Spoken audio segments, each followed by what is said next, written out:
What's up, everybody? It's your girl, Joy Deja King. And today I'm about to do something that I've wanted to do for a very long time. I get so many emails from people asking me questions about writing and publishing. I try to get to all of your responses, but it's difficult because I have like 20 million things going on. So what I've decided to do is to sit here and to take questions that you all have emailed me with and answer your questions about writing, publishing, and getting into the business.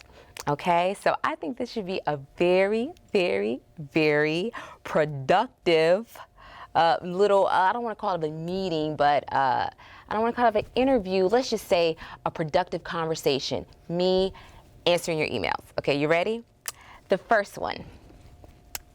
I wanted to know what, if any, mentoring advice would you offer someone who aspires to accomplish all that you have and how to pursue my dream, which I also believe is my calling to become a writer.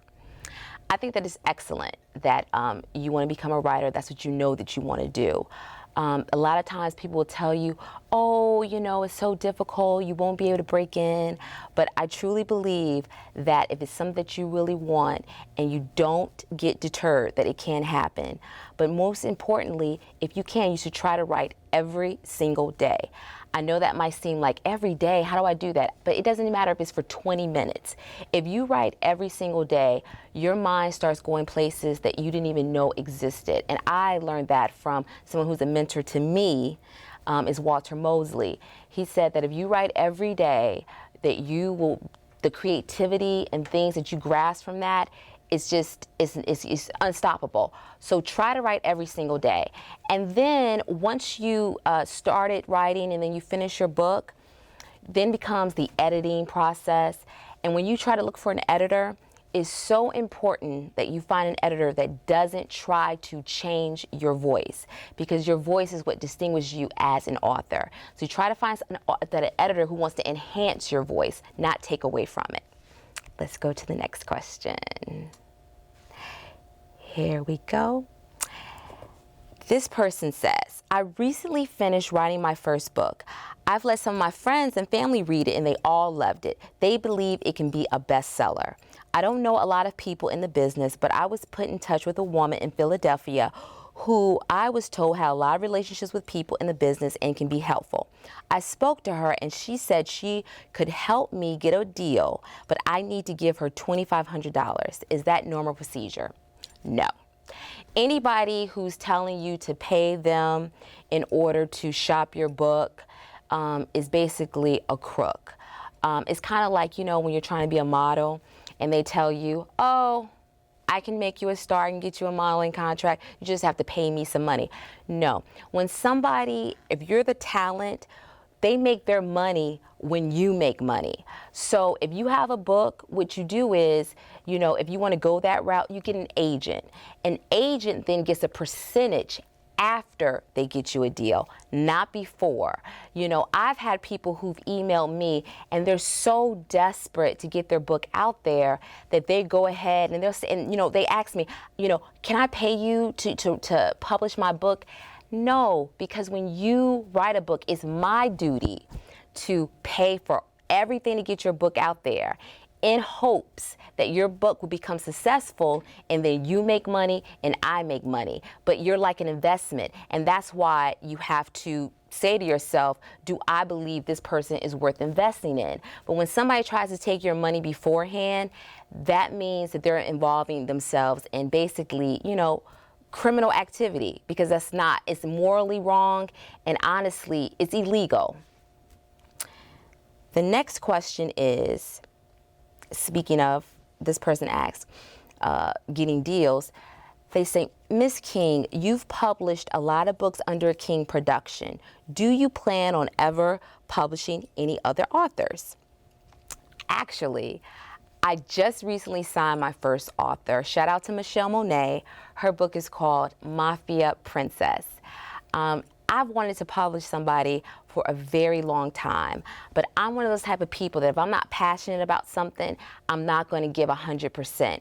And so people, I would always tell them, just send me the first 2 chapters of your book. And they'd be like, just the first 2 chapters? Let me send you all of it. No. I'm looking for a voice that speaks to me and I believe can speak to the audience that I'm targeting. And I can tell if you have that voice for me within those first 2 chapters. And like when I read Michelle Monet's, the first 2 chapters of her book, Mafia Princess, I said, this is the voice that I'm looking for. And I was able to, make a deal with her for her book, which is actually a trilogy. And I hope that I'm able to publish other people too. But I'm always looking for certain material. I'm not one of those type of people who just wants to put out a book just to make some quick money. Because understand something in this business, the only way you truly make money is if your book has a long shelf life.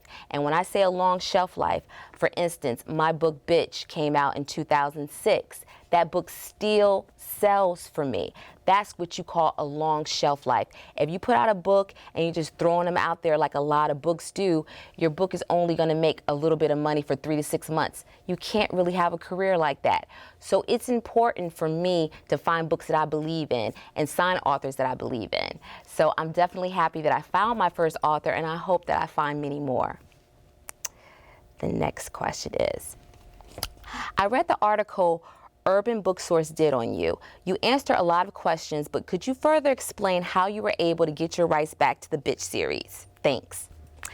You know what? That's a long story, and I've told it several times, but I try to always answer that question because I know for a lot of authors out here, they're getting ripped off left and right, and this business is very cutthroat. And here's how I actually got the rights back to the Bitch series.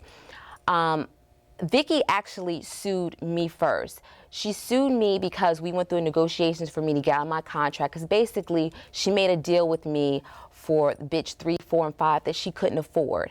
And when I asked her for my money, she kind of gave me the runaround. So I obtained legal services. And so we went through this whole negotiation process.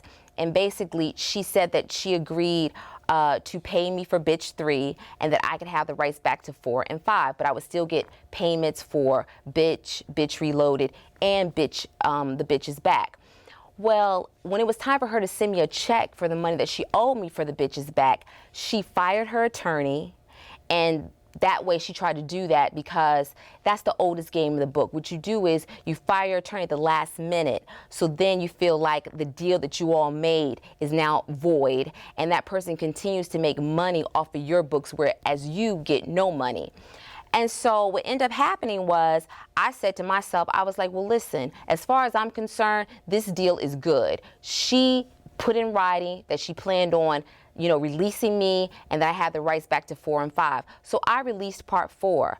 And so what Vicki did was, first of all, she called all the distributors. She called African World. She called all the distributors on the East Coast and tried to get them not to publish and distribute Queen Bitch, which was part 4. Then she called but Baker and Taylor, and told them not to distribute Queen Bitch.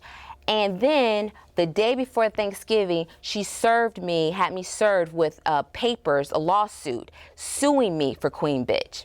And so she did that because she thought I had no money. And this is something that's so important for a lot of new authors, and the publishers will take advantage on this.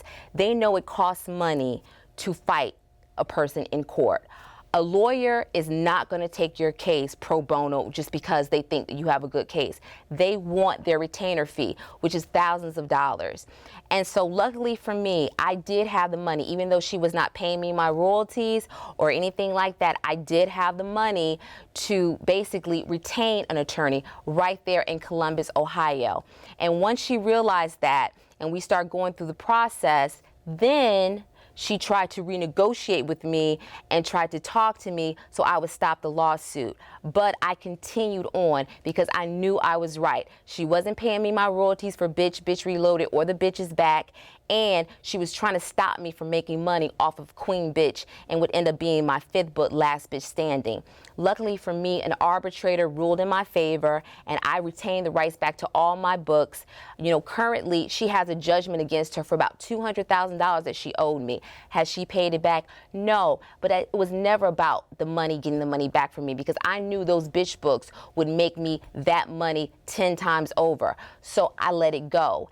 and I got the rights. And then she tried to appeal it, and she lost that too. So all this to say is that that's how I got back my Rights to the Bitch series. And always make sure, because this business is so cutthroat, that you look over your contracts and you make decisions based upon knowing the facts. I know everybody sometimes want to get out there, they want their name out there, but there's no sense of you out there having a best-selling book and be broke and making no money because you signed a bad contract. I hope that all of you have enjoyed this segment and that you've learned something, and I've helped you to become, it's not an easy route, but makes you feel like it's a route that you can take and that you can win. I'm Deja King, and until next time, hugs and kisses. Mwah.